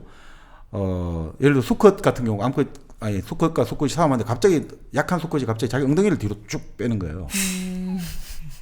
그런데 그러면 또 힘센 수컷이 그 위에 올라타는 형태를 보여주기도 해요. 상징적인 의미로 완성이 되는 거죠. 네. 이 싸움은 이렇게 끝났다. 네, 그렇게 합니다. 그 다른 유인원 같은 경우에 네. 이건 뭐 맞는 건지 모르겠습니다만 강아지 같은 경우들도 네. 수컷끼리인데도 그런 그 마운팅, 올라타기? 네, 올라타기를 해요. 근데 그게 반드시 꼭 무슨 성적 행위는 아닌 경우에 또 있어요. 네, 그런 건 아마 서열 정할 때. 뭐 이럴 때 이제 아마 맞는 것 같아요. 네. 네. 그러니까 뭐 대표적인 게 이렇게 보죠. 이런 여성적 태도를 취하는 것의 대표적인 게 뭐냐면 이건 요즘 이제 체벌이 사라졌습니다만 우리 학교 다닐 때 엉덩이 맞았잖아요. 네. 이게 바로 그 형태라는 거예요. 이 데즈몬드 모리스 엉덩이 때리기가 사실은 수컷과 수컷이 싸움할 때 약한 수컷의 어떤 그 형태가 변형된 거라는 거예요. 왜냐하면 엉덩이를 내밀잖아요. 그러니까 이게 사실 규칙적으로 흔히 말하는 빠따가 내려치잖아요. 이게 사실은 성행위를 흉내내는 거거든요. 이거 알고 나면 이제 데즈몬드 모리스 선생님들이 함부로 치기가 좀 그럴 거다라고 하거든요. 이게 규칙적으로 빠따가 내려가는 건 사실 규칙적인 성행위 하는 거 느낌이 좀. 그럴 수도 있겠군요. 그러니까 매질이라는 것은 그렇게 엉덩이 매질은 영장류의 의식적인 성교 형태를 흉내낸 거라는 거예요. 그러니까 여학생들에 대해서 엉덩이 맞는 경우는 없잖아요. 엎드려 뻗쳐라고. 아니요, 여자들도 맞아요. 엉덩이를 맞는다고요? 네, 저 어렸을 때 맞았는데. 아니 그 말고 이제 그래요? 하여튼 여자들도 맞아요. 네. 이게 성교 형태에서 유래됐다는 걸 보여준다. 저절로 막 몸이 베베 꼬입니다. 왜? 어? 왜 엉덩이 맞고 싶어서? 아니 그게 아니라 맞고 나면 네, 너무 아파서. 아프니까 네, 그치, 그치, 어떻게든 그치, 피하려고 그치. 이렇게. 그리고 먹고 여기는 이렇게 나와요. 엉덩이를 이제 예전에 까고 때리잖아요. 바지를 벗기고. 아 남학생들은 바지. 아니 우리 벗기고? 이가 학교는 아닌데 이제 영국에서는 그죠. 그 사립학교에서 그랬던 그 학교도 한데. 네네네. 그러면 이 피부 변화로 엉덩이가 빨개지잖아요. 네.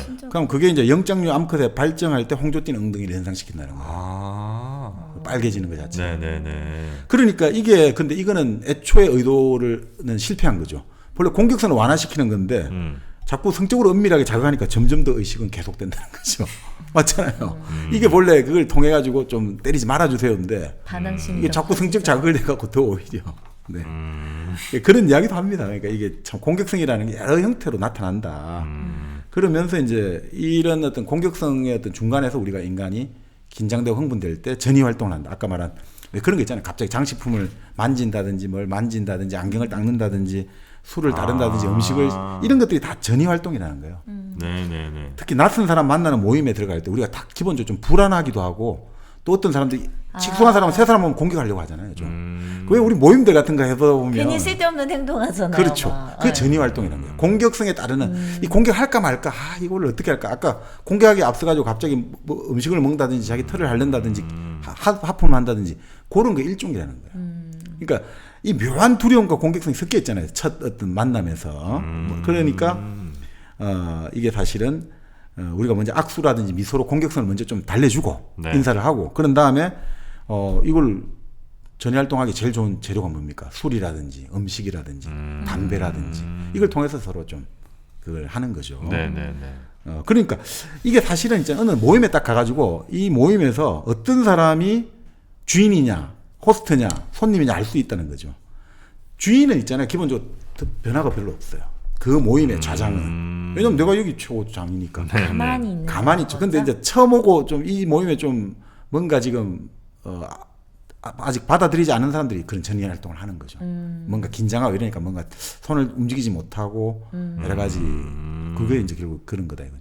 근데 그 모임의 좌장인데도 약간 그런 전이 활동을 하는 사람이 있잖아요. 네. 그러면 그게 뭐냐? 뭐예요? 이 모임은 뭔가 자기를 위협하는 불편한 사람이 있다를 뜻한다는 거죠.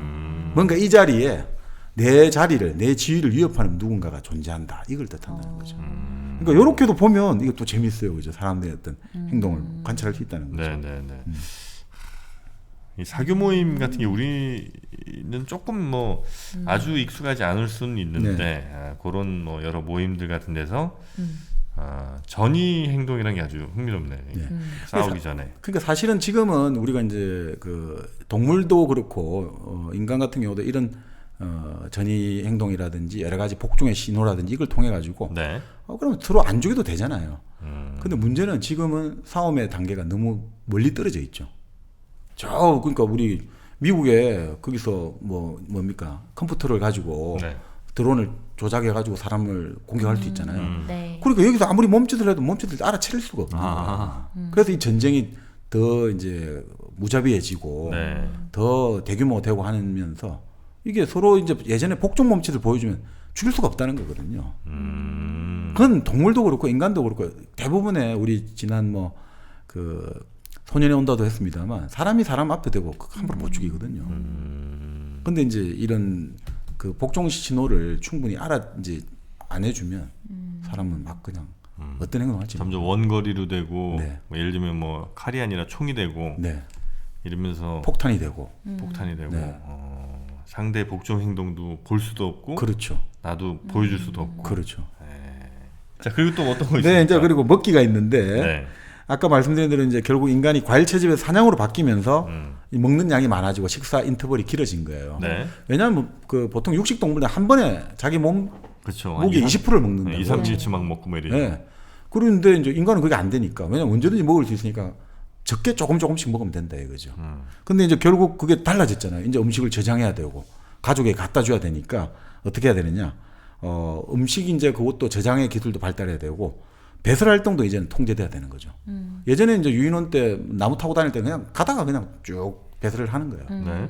그랬는데 이제 그게 안 되잖아요. 이제 소굴이 있을 때 자기 그 잠자는 소굴에다가 계속 똥오줌을 할 수는 없는 거잖아요. 그래서 이제 그런 것들이 변화가 났다 이거죠. 근데 그 현실적으로는 지금도 뭐 똑같다 이거죠. 그 아까 말씀드린 대로 사냥하는 거는 회사로 일하러 나가는 거고 회사에 갔다가 집에 오는 것은 자기 이제 사냥터에서 소굴로 돌아가는 거고 결국 뭡니까? 항상 어떤 생활비를 번다라고 말할 때 영어 네. 표현이 bring home the bacon이라고 하거든요. 집에 베이컨을 가지고 간다. 이게 생활비 번다는 거죠. 네. 맨날 그 풍습이 남아 있다는 거죠. 그래서 여기는 좀 재밌는 이야기예요. 그래서 이 사냥 집단을 형성했던 그 본능이 있지 않습니까? 네. 본성이 남아 있거든요. 그게 뭐로 남아 있느냐? 지금은 좀 다른 것 같습니다만 남성 전용 클럽 그리고 청소년들이 뚝하면 무슨 모임 만들잖아요. 폭력 이거 자체가 사실 여기서 이제 기원한다는 거예요. 본래 이제 사냥이라는 건 약탈을 하는 거잖아요. 네. 그러니까 이게 사실 청소년들이 삥 뜯고 이런 것들이 있잖아요. 이런 것부터 학술 협회를 만들고 조합을 만들고 클럽을 만들고 계모임 만들고 동기회를 만들고 향후회 만들고 이런 모든 조직에 이런 예전에 어떤 사냥을 했던 강력한 의리 같은 우리 구성원들에 대한 뭔가 그 약속을 지켜야 된다. 이런 감정이 남아 있다는 거죠. 그래서 이게 이 대전도 모리슨 그렇게 합니다. 이 60년대만 해도 이제 뭐 여성의 지위가 아주 센 때가 아니니까 네. 남자들끼리 모임은 가정에 대한 불성실함이 아니라 그냥 옛날부터 내려오던 성향이 현대적으로 표현된 거다. 이건 가정에 불성실한 게 아니다. 사냥 집단의 어떤 그 습성이 남아 있어가지고 네네. 계속해서 이제 이런 어떤 모임을 좋아하는 거다. 이렇게 나오는 거죠. 요게 이제 먹기에 이제 먹기에 그거죠. 네. 있는 근데 재미있는 게 이런 거예요. 사냥의 본질은 사실은 도박이라는 거예요. 될지 안 될지 모르잖아요. 맞아요. 사냥이 성공할지 안 될지 모르잖아요. 하긴 과일 따 먹는 거랑 좀 다르죠. 네. 과일은 딱 열려 있는 거, 예, 거기서 성공 실패할 확률이 별로 대부분. 없죠. 네. 근데 사냥은 사실 될지 안 될지 모르잖아요. 네. 그러니까 이 재미있는 게 사냥의 본질이 도박이기 때문에 자 우리가 지금 대부분의 어떤 사람들이 일을 하잖아요. 네. 사냥과 도박에 관심이 많은 계층이 어딘가 이거죠. 어떤 계층이 사냥과 도박에 관심이 많을까요? 어떤 계층이? 사냥과 도박에 네. 그러니까 이 일하는 직군 중에서요. 그렇죠. 그러니까 지금 현대판 도박이 현대의 도박이 옛날 사냥이거든요. 사람들이 왜 지금도 로또 좋아하고 스포츠 경기 뭡니까 토토 좋아하고 하는 이유 있잖아요. 네. 그게 사냥하고 아주 비슷하거든요. 불확실성이라는 게 존재하니까. 근데 이거에 관심이 많은 계층이 두 계층이 있어요. 그래요? 네. 돈이 없는 사람. 아니 돈 많은 사람 아니야? 둘 다죠. 무슨 돈이 아주 말이냐면 많거나 아주 없거나. 자, 하층 남자들이 하는 일은 대부분 단순 반복하는 일이에요. 네. 뻔한 일이에요. 네. 모험이 없어요. 네. 그러니까 이 사냥이라는 것은 도전을 해야 되고 행운은 있어야 되고 확률 어떻게 될지 모르다 불확실성이 존재해야 되는데 내 하는 일이 항상 똑같아요. 그러니까 내 하는 일에서 만족이 안 되는 사냥 욕구를 도박으로 푼다는 거예요. 또 상층은 또 마찬가지가 상층은 일을 안 하잖아요. 먹고 사는 게 맨날 그 돈이 들어오니까 그러니까 또 이 사냥 본능이 충족이 안 되니까 도박을 하게 되고 진짜 돈 없는 사람 아니면 돈 많은 사람이네. 중산층은 내 일이 항상 다이나믹스가 있잖아요. 장사를 하는데도 잘 될지 못 될지도 모르고 세일즈맨이 오늘은 잘 되고 내일은 못 되고 이런 어떤 것들이 약간의 사냥 욕구가 만족되거든요. 또 내가 사무직을 하더라도 오늘 보고서를 썼는데 왕창 깨질 수가 있고 오늘은 또 칭찬받을 수 있고 이런 불확실성이 존재하니까 사냥 욕구가 어느 정도 충족이 돼요. 근데 너무 많은 사람, 너무 없는 사람은 이 사냥의 어떤 불확실성이 존재하지 않으니까. 그래서 제가 도박을 별로 관심이 없군요. 중산층이어서 이렇게. 그러니까 늘 인생이 도박이니까. 네. 늘 실험하고 모험이니까. 별로 맞습니다. 그러면 별로 관심이 없어요. 도박 욕구가 없어요 저는. 그러니까 재밌는 게요. 그 영국 사람들 이제 조사한 보고서를 봤는데 영국의 상류층들이 좋아하는 스포츠는 럭비거든요. 네. 근데 영국의 하류층, 중하류층이 좋아하는 스포츠가 축구란 말이에요. 네. 그 왜 그러냐 이거죠. 이거하고 비슷하거든요. 이거하고 비슷합니다. 이 이유가. 럭비랑 축구? 네. 럭비는 그냥 손으로 하는 거고 축구는 발로 해서 골을 넣는 거잖아요. 그러니까 이게 결국 비슷한 건데 네. 자기한테 결핍된 거를 그 운동을 통해서 보상을 받고 싶어 하거든요. 뭐가 결핍된 상류층은 거죠? 네. 내 개인으로 자족하죠. 다 할 수 있죠. 네. 자기 자존감이나 자기가 어떤 자기 인생이라든지 자기 주변의 세계를 통제할 수 있다고 생각하잖아요. 내 혼자 다 할 수 있잖아요. 그러니까 주변하고 뭔가 교류한다는 느낌을 못 가진다는 거예요. 럭비라는 것은 협동 운동이죠. 누군가가 패스를 해주고 이걸 이어받고 이러면서 일사불란하게 나가야 된다 이거죠. 그렇기 때문에 협동심을 내는 보상해 줄 수 있는 럭비를 상류층은 좋아하고 네. 이제 중하류층 입장에서는 내 일이라는 게 개인이 안 들어가는 일이에요. 톱니바퀴에 나사와 같은 일을 한다 이거죠. 그러니까 내가 항상 그 어떤 경제 활동에서 내 개인의 어떤 창조성이라든지 이런 것들을 못 느낀단 말이죠. 그러면 축구에서 스타 플레이어 누군가가 완전히 막 드리블 헬란하게 해가지고 완전히 골이 뻥뻥 터뜨리고 결국 아무리 누가 패스를 해주지만 결국 축구는 개인이 어떤 골을 넣고 이런 게 중요하잖아요. 뭔가 개인의 역할이 극대화되는 운동을 좋아한다는 거예요. 그래서 중하류층은 축구에 열광하는 게 자기가 지금 결국 처해 있는 사회 경제적 조건에 어떤 결핍되는 것들을 그 운동을 통해서 또 충족을 한다 이거죠. 이 사냥하고 좀 비슷한 느낌 같습니다. 도박하고. 어떻게 보면 야구가 조금 더 개인의 그게 중요한 거 아닙니까, 그죠? 그럴 수 있죠. 네. 미국 같은 경우에는 그래서 그러면 더 야구를 많은 사람들이 좋아할 수도 있겠네요. 네네네. 그러니까 오히려 결국 그 미국이 직업이 제일 많잖아요. 가짓수가. 네네. 더 그만큼 이제 결국은 세분화되어 있고 전문화되어 있다는 거잖아요. 근데 세분화되어 있고 전문화되어 있다는 건 좋은 의미에서는 전문가인데 아까 그런 이야기 드렸지 않습니까? 우리가 털없는 원숭이는 기회주의자고 코알라 같은 경우는 전문가라고. 전문가는 근데 가장 근본이 불안감을 가지고 있어요. 환경이 변화되면 그냥 다 사라져 버려요. 네네. 그렇지 않습니까? 그러니까 미국 같은 경우는 직업이 많다는 건 그만큼 전문화되어 있다는 건데 그것은 환경 변화에 따라서 언제든지 내 일이라는 것들이 의미가 없어질 수가 있어요. 그러니까 그런 것들 불안감들을 아까 지금 말씀드린 야구를 좋아한다는 것들을 치면 가장 개인화되고 내가 그 상황을 통제할 수 있다는 느낌. 그걸 좋아하겠죠. 아까 말씀대로 뭐 홈런 한번 때리면 나 혼자도 충분히 점수를 낼 수 있다는 거. 이런 것들. 나 혼자가 뭔가 상황을 장악할 수 있는 느낌을 준다는 것들을 좋아할 수도 있겠네요. 자, 지금 우리 정민여가 약간 좀 관심이 떨어진 것 같아서 몸 손질로 빨리 가야 될 것 네, 같습니다. 몸 손질. 네. 그러시죠. 정민여가 시장 갑시다. 네. 참 이 몸 손질이 네. 이 결국 참 재미있는데요. 이게 뭐냐면 이런 거죠. 이 몸 손질을 통해 가지고 우리는 결국 상호 서로 협력 체계를 발달시켰다는 거죠. 서로 이제 돕고 돕는 협력 체계를. 그러니까 결국 사회를 만들어내는데 가장 결정적인 게 이 몸 손질 체계다 이거죠. 근데 몸 손질의 핵심은 사실 털이잖아요. 네. 그 털이 사라졌잖아요. 그럼 이걸 어떻게 해야 되느냐? 이 털 사라졌는데 어떻게 해야 되느냐? 그래서 아까 나온 게 결국 아까 미소라는 것들. 네. 미소라는 것들이 이제 그걸 대신했다 이거죠. 예전에는 이제 털 손질 해주면서 유인원들 하면요, 이 털 손질 해주면서 요걸 나오는 비듬이라든지 이물질 이런 걸 일단 입속에 먹잖아요. 먹다가 맛보고 팍 뱉고 이러잖아요. 그 동물양국법 나오잖아요. 맞아요. 그러니까 그런 거를 지금 못 해주잖아요. 네. 아니, 그게 되게 친밀한 거거든요. 근데 그걸 못 해주니까 어떻게 하냐면 이제 미소라든지 그리고 이제 제일 좋은 건 있죠. 말이죠, 말. 인간 말이 있잖아요. 네. 미소 대신 말이 있으니까 말을 가지고 하는데 립 서비스. 그렇죠. 네. 그렇지만 또 이제 그 중에서 또 좋은 몸 손질의 말이 뭐냐면 날씨 이야기죠. 날씨 이야기. 누구하고 말해도 다 통하는 이야기들. 그렇죠. 그 가장 우호적이고 네. 가장 그래도 서로 기본 관심을 갖고 있다는 걸 보여주는 게 날씨 이야기가 제일 좋다는 거죠. 아무튼 오시다가 비 괜찮으셨어요? 뭐 이런 거. 아, 너무 덥죠 이거. 뭐 좀 에어컨 좀 틀어드려야 되나? 그렇죠. 그게 바로 털 손질을 대신해주는 대용품이라는 거예요. 처음 만나고 아유 나 당신한테 공격할 의도가 없어요. 나 당신 환영합니다 하기 위해서 말할 때 우리가 날씨 이야기하면서 아유 오시는데 날도 더운데 수고하셨죠라는 의미로 시작을 한다. 이건 뭐 거의 전 세계 공통인가요? 네네네. 그러니까 이럴 때 칵테일 파티 미국 같은 경우는 하다가 네. 이 몸 손질 말하기만 주구장창해야 되는 거예요. 처음 만난 사람들 많은 데는. 그러니까 좀 심각한 이야기하면 호스트가 사람을 교체시켜 주는 거예요. 아 이제 좀 다른 분 만나시라고 이야기하시라고. 왜냐하면 이 칵테일 파티를 처음 내가 낯선 사람이 많이 있을 때는 몸 손질 말하기로 끝나야 되는 거예요. 아 깊이 있는 네, 이야기. 그냥 서로 통성명만 하고 이렇게 가야지 여기서 갑자기 넘어가다가는 서로 난리 날 수 있다 이거죠. 그러니까 저도 이런 게 좀 익숙 안 했는데 예전에 한번 아주 오래됐는데 한번 이런 익숙하지 않은 모임을 한 가봤거든요. 네.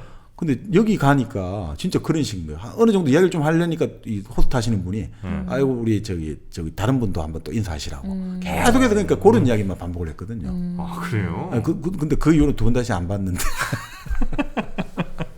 그런 의미 없는 만남을 왜 아니죠. 하는 그렇게 거예요? 하고 거기서 이제 사실은 그때 만난 이제 그 목적들이 있거든요. 네. 서로 네트워킹을 하기 위해서 만난 거거든요. 뭔가 어떤 모임을 앞으로 향후 조직을 만들어야 되는데 네. 자, 요런 사람들이 있고 해가지고 다양한 분야의 사람들이 오니까 그럼 그 사람들을 해야 되니까 일단은 다 만나야 된단 말이에요. 대신 대화의 깊이는 예. 호스트가 조절을 해놓고. 그렇죠. 해주는군요. 호스트가 딱 조절하고 그다음에 호스트가 여기서 이제 살아남는 사람들 갖고 또 이제 깊이로 진행하면 되잖아요. 그때 보고 그러니까 저는 탈락된 거지요. 그러니까 보통은 이렇고 소규모 만찬 같은 경우는 처음에는 몸술질 말하게 하다가 이제 깊이 있는 이야기 하다가 그리고 마지막은 그래 또 몸술질로. 다음에 또 한번 우리 이런 기회를 네네네네. 뭐 다음에 또 날 좋을 때 또 이런 모임 만나죠. 이런 식으로. 그래서 상호 유대를 이제 강화한다 이거죠. 이 립 서비스 같은 것도 이제는 좀 바뀌었으면 사라져야 좋겠어. 되죠. 아니 뭐 사라진다니까 얘도 나름의 역할이 있는 거니까 그죠. 그렇죠. 대신 테마가 좀 바뀌어야 된다는 겁니다. 뭐 날씨가 좋죠. 보다는 커피 했어요 오늘? 네. 정민이가 좀 주도적으로 한번 가보시겠습니까? 커피 하셨어요 오늘? 아유 커피 못 먹었는데 어떻게 하나 좀 주세요. 1kg 커피 어떠세요? 1kg 커피 너무 좋죠. 구름 위의 산책. 네. 이런 식으로 네. 대화가 좀 바뀌면 좋겠다. 근데 실제로 커피 이야기를 많이 하는 것 같기는 해요. 네. 그렇죠. 사실 요즘 커피 얘기는 공통 분모가 많죠. 어떤 커피 좋아하시냐 할 때 저는 뭐 좀 커피를 막 전문적으로 좋아하시는 분 아니더라도 조금 뭐 저 구수하고 쓴맛 좋아하는 분도 있고 좀 약간 시큼한 냄새를 더 좋아하시는 분도 있고 뭐 이 정도는 서로 얘기할 수 있으니까.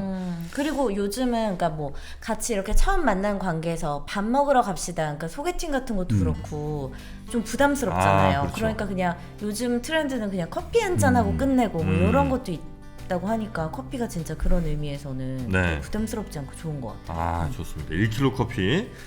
1kg 커피의 원두 전 세계 곳곳에 있습니다. 네. 과테말라, 콜롬비아, 에티오피아 뭐 등등 해서 우리 1kg 커피 사장님이 네. 가장 최고의 원두들만 네. 골라서 직접 골라서 요즘 근데 직접 가시지 못하겠네요, 진짜. 요즘에 코로나 때문에. 그렇죠. 네. 네, 요즘은 이제 직접은 못 가서 굉장히 아마 힘들어하시는 것 같은데 네. 여튼 이제 그 뚫어놨던 네. 거래처들로부터 최상의 커피를 공급받아서 여러분의 집까지 배송을 해드립니다. 혹시 또 커피숍 하시는 분들 가운데 가게가 잘 안 된다, 네. 뭔가 사람들이 커피 맛에 만족 못하는 것 같다 싶으면 네. 역시 1kg 커피 한번 바꿔보시는 것도 좋은 방법이 아닐까 싶습니다. 소매도 도매도 1kg 커피로 대동단결. 대동단결 하시죠. 자, 1kg 커피 포털 사이트에서 1kg 커피 검색하셔도 되고요. 아니면 앱 다운받으시면 더욱 편하게 이용하실 네. 수가 있습니다. 자, 네, 이제 뭐. 털 고르기 아니라 이제 몸 손질, 몸 털 손질. 고르기죠. 네. 근데 사실 그게 털 고르기 안 되다 보니까 우리가 이제 옷이라든지, 그죠? 그리고 양탄자, 가구 이런 것도 이제 몸 손질의 대용인 거죠. 자꾸 쓰다듬잖아요. 쓰다듬는 거 좋아하잖아요. 소파 이런 거 쓰다듬고 가죽 좋아하는 이유도 있잖아요. 가죽 옷이라든지 이런 것들 계속 쓰다듬잖아요. 제일 대표적인 게 강아지 같은 반려동물. 네네. 계속 쓰다듬는 거. 그게 본래 우리의 욕구라는 거죠. 강아지를 쓰다듬는 거 좋아하는 이유가 고양이라든지. 원래는 우리가 다른 개체들의 그렇죠. 저 털을 이렇게 쓰다듬는 걸 좋아하는 건데. 그렇죠. 그게 안 되니까 지금 우리 털이 없어졌잖아요. 그 대용품, 그 배출, 그 털 골라주는 그 배출 욕구를 그렇게 애완동물, 어떤 그 반려동물을 이제 쓰다주면서 아니면 소파라든지 옷을 쓰다듬으면서 발산한다는 거죠. 맞아, 이렇게 펄이라고 그러나 하여튼 뭐 그런 거 이렇게 쓰다듬을 때 느낌이 참 좋죠. 그렇죠. 특히 어린아이일수록 약간 그런 촉감이나 쓰다듬고 네네네. 만지는 거 이런 그렇죠, 거 되게 그렇죠. 좋아하는 것 같아요. 집착하고 거기에. 그래도 우리가 그래도 가지고 있는 마지막 하나 그 털 손질 대상이 하나 있잖아요. 머리. 거기. 해요. 그러니까 이런 이야기 나와요. 바로 머리털이 유일한 손질 대상이다 보니까 그렇게 많은 돈과 시간을 들인다는 거예요. 헤어스타일. 네, 이 사실은 단순한 위생상 이유가 아니라는 거예요. 이게 미생상이나 미학적이다, 섹시하다 이게 아니라 근본적으로 털 손질 충동 때문에 이 돈을 그렇게 들인다는 거예요. 시간과 돈을. 그리고 우리가 이걸 하잖아요. 이것만 어떻게 보면 머리를 이렇게 하고 나면 사람이 달라 보인다는데 그게 사실 그 털 손질 충동을 사실 다르게 표현하기 위해서 그렇게 머리에 많은 신경을 쓰는 거 아닌가. 그럴 수 있겠네요. 그래서 이렇게 털이 다 빠지면 많이 좌절감을 느끼는구나. 네. 가발도 써야 하고. 그러니까 이게 털이 없다는 것 자체가 너무 좌절인 거야. 그죠? 여기 털이 우리 유일하게 남아 있는 곳이 여기인데. 그쵸. 이게 다 없어. 아니 근데 또 이제 미녀가 그런 그 어디 바로 바디워칭이라는 책에도 나오는데 대제는 모리스는 근데 이제 그래서 아예 머리를 그 이제 머리가 대머리가 되신 분들의 전략은 율 있는 식으로 아예 다 빡빡 깎아버리잖아요. 네네. 경계를 없애버리는 거예요. 그러면 또 그게 아기 같은 느낌을 준다는 거죠. 그래서 오히려 미녀들 중에 그 대머리의 사람의 그 머리를 보면 거기에다가 그 입을 맞추고 싶은 유혹을 그렇게 많이 느낀다. 그래요? 그래서 그걸 또 노리는 사람도 있어요. 내일 머리 깎아가는 거 아니죠? 왜 애기 귀여워하니? 아니 뭔가 그럴 기세로 막 아 그래요? 막 이래가지고. 아, 근데 이 몸 손질이라는 것들이 단순한 머리도 머리지만 네. 되게 많이 나와요. 문신, 면도, 털 뽑기, 매니큐어, 귀뚫기 이게 전부 다 이 털 손질의 어떤 욕구에서 다 나온 거라는 거예요. 아. 그게 지금 털이 없으니까 자꾸 그걸 대체를 찾기 위해서 나온 거라는 거예요. 타투도요? 네. 어. 그러니까 그 욕구들, 이 참 뭔가 관리받고 싶고 관리해주고 싶고 이 욕구에서 나온다는 거예요. 그러니까 사람이 사실은 그 흔히 말하는 피부라는 것들이 이 생각보다 엄청나게 더 강력한 역할을 한다는 거죠. 네네네. 그 더 재밌는 게 근데 여기서는 털 손질 언어를 좀 더 확대해 가지고요. 우리 감기 걸리고 기침하고 독감하고 뾰루지가 나고 두통 이런 것들도 몸 손질을 유인한 질병이래요. 몸 손질. 왜요? 이게 뭐냐면 내가 이제 이 몸 손질을 받고 싶은데 네. 누가 해준 사람이 없잖아요. 그럴 때 그 욕구가 육체적 형태로 나타나는 것이 바로 이런 병, 이제 간단한 약간 약한 병들이라는 거예요. 약한 병과 이런 증상들이 나타난다는 거죠. 그래서 의사라든지 간호사라든지 아니면 친척 친구에게 좀 보살핌을. 아, 만져주는 거? 아니 그러니까 하다못해 감기 걸리면 간호사 그리고 주사를 맞잖아요. 그리고 의사는 진찰을 해주잖아요. 자, 이거 봅시다 해가지고 입을 벌리라 하고 또 뭡니까 이 가슴을 헤쳐가지고 청진기도 되고 그런 일종의 어떤 털 손질을 하는 것하고 똑같다는 거죠. 약간 좀 오버한 해석인 것 같긴 한데. 네. 뭐 그런 건 있을 수 있겠네요. 그러니까 네. 뭐 특별히 뭘 잘못 먹어서 그런 건 아닌데 그냥 배가 이렇게 사고 아플 때 네. 이렇게 만져주시면 네. 아 이렇게 약손이라고 하고 이렇게. 네. 그럼 이제 뭐 좋아지잖아요. 그리고 머리가 아프다 이럴 때 어디 앞 한번 머리 짚어보자 이마 한번 짚어보자. 엄마 아버지들 다 가잖아요. 그럴 때 이제 아이들이 아플 때 다 그런 어떤 그 피부 접촉을 한단 말이죠. 네네네. 그러니까 이런 것들이 근데 이제 재밌는 사례를 하나 드는데 이 재밌어요. 어떤 여배우가 있는데 이 여배우가 아주 스트레스를 많이 받고 있어요. 네. 네. 그럴 때 이 여배우가 보통 걸린 질병은 후두염이 걸린다는 거예요. 왜요? 왜냐하면 이제 목이 쉬가지고 말을 못하니까 쉬어야 된다. 이거 누가 봐도 드러나잖아요. 네. 그럴 때 사람들이 위로와 보살핌을 해주는데 만약 몸에 뾰루지가 났다. 이건 옷으로 감춰버리니까. 잘 안 보이니까. 예. 근데 또 재밌는 게 예를 들어 이런 에로 여기 나오는 포르노 배우가 네. 여배우가 걸리는 질병은 뭐냐면 후두염보다는 몸에 뾰루지가 나고 이런 질병을 잘 걸린다는 거예요. 뾰루지가 나면 이제 일을 못 해야 되잖아요. 그러니까 이럴 때 보살핌을 받아야 되니까. 근데 목에 약간 한다고 뭐 크게 문제가 안 된다. 그러니까 이 직업에 따라서도 좀 달라진다는 거예요. 아픈 게? 네, 아픈 부위가 좀 보면. 아, 그래요? 네. 아니 그렇게까지 나옵니다. 뭐 저는 모르겠습니다. 이 부분까지는. 아니 근데 이렇게 돼 있네요. 씨름 선수 같은 경우가 네. 주로 이제 걸리는 질병이 뾰루지라는 거예요. 싫음? 씨름, 서모 여기 일본 서모 같은데 서모는 다 벗잖아요. 거의. 네네네. 그러니까 근육이 발달한 사람을 가장 잘 괴롭히는 질병이 뾰루지래요. 근육이 발달한 사람. 그러니까 근육이 발달해 근육을 보여줘야 되는 뭐 직업을 가진 사람이 가장 잘 걸린 질병이 뾰루지라는 거예요. 뭐가 종기가 나왔다. 그러면 이건 쉬어야 된다. 이렇게 된다. 몸을 많이 보여주는 그렇죠, 사람들. 그렇죠. 그래요? 네. 그러니까 여기도 나오잖아요. 나체 출연으로 유명한 여배우는 과로할 때나 긴장할 때마다 후두염이 아니라 뾰루지가 난다. 후두염은 나도 소용없는데 뾰루지 나면 촬영이 예쁜 그림이 안 나온다. 안 돼. 이렇게 되니까 그렇다는 거예요. 네. 하여튼 뭐 이 데즈몬드 아저씨가 네. 인간을 네. 일단 여러 동물 중에 하나로 상정해서 분석한 관찰한 네, 네. 그 내용들이 이제 이렇게 네. 나왔다는 거죠. 네. 뭐 흥미있고 재밌긴 하네요. 네, 뭐 이런 책들 이제 보시면 이게 이제 비교 행동학이라든지 동물 행동학 이렇게 보는데 뭐 여기는 뭐 다양한 서로 반론도 많고요. 네. 아까 지금 여러 가지 말씀드렸습니다만 반대 이론 여러 가지 있기 때문에 그렇겠네요. 네, 그러니까 이거는 뭐 불편하실 분도 있는데 그냥 데즈몬드 모리스라는 재밌는 분이 이런 글을 썼다 이런 정도로 이해하시면 될 것 같고요. 네네네. 뭐 마지막으로 이제 뭐 다른 동물들과의 관계 이렇게 나오는데 네. 그 사람이 그렇게 돼 있네요. 영국 어린이들이 가장 좋아하는 동물들 해보니까 1등이 침팬지, 그 다음에 원숭이, 말, 팬더, 곰, 코끼리, 사자 뭐 이런 순서거든요. 네. 근데 이게 가만히 보니까 이 좋아하는 동물의 특징이 뭐냐면 인간을 연상시키는 동물을 가장 좋아한다는 거예요. 인간을 연상시키는 동물. 그 침팬지나 원숭이 털을 갖고 있고 윤곽이 둥그스름하고 얼굴이 넓적하고 네. 얼굴 표정이 있고 작은 물건을 다루고 수직이거나 직립 자세를 취한다. 그래서 이제 원숭이나 침팬지를 가장 좋아한다. 조류에서 가장 그러니까 새들 중에 가장 사랑받는 건 1위가 펭귄이거든요. 앵무새보다. 그래요? 왜 앵무새가 사람말 흉내내니까 좋은 것 같은데 펭귄을 제일 좋아한대요. 서서 직립을 하니까. 아. 그러니까 결국 사람이 제일 좋아하는 그러니까 이 사람의 털없는 원숭이가 거기서 나왔는데 직립이야말로 모든 동물과 인간을 구별해주는 가장 큰 어떤 거기서 시작됐다고 보니까. 네네네. 그러니까 사자 같은 경우는 이제 또 얼굴이 넓적해 보이잖아요. 네. 머리 갈기가 이래 있으니까. 그래서 좋아하고 결국 개가 좀 하위권에 있거든요. 12등인가 돼 있거든요. 그래요? 왜 그러냐니까 개가 직립 자세가 아니지 않냐 이거죠. 개가 직립 자세가 아니지 않냐 이거. 그래서 인간이 일부러 앉아가지고 앞발 드는 거 가리키고 인간하고 비슷하게 보이려고 꼬리를 바짝 잘라내고 브리딩을 시킨 거죠. 교배를. 얼굴도 평평하게 만들어지고. 그런 것들이 그리고 인간하고 비슷한 특징을 많이 공유하는 동물들을 사람은 어릴 때 좋아한다는 거예요. 뭐 그럴 수는 있겠네요. 근데 또 재밌는 게 어릴 때는 좋아하는 게 큰 동물 좋아하고 네. 조금 나이가 들수록 작은 동물 좋아해요. 위협감이 들어서 그런가? 아니 어릴 때는 네. 큰 동물이 엄마 아빠를 연상시키니까.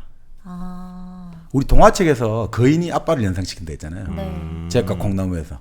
그러니까 어릴 때도 이 큰 동물 코끼리 좋아하고 이런 게 엄마 아빠 같이 크게 느껴지거든요. 그러니까 부모의 보호를 받고 싶은 욕구에서 큰 동물을 좋아하고 사춘기쯤 돼 가지고 하면 작은 동물 좋아하는 이유가 이제 내가 또 부모의 입장에서 보호하고 싶다는 느낌. 내가 새로운 이제 내가 부모가 될 준비를 한다. 네네. 뭐 그렇게도 하는 거죠. 네.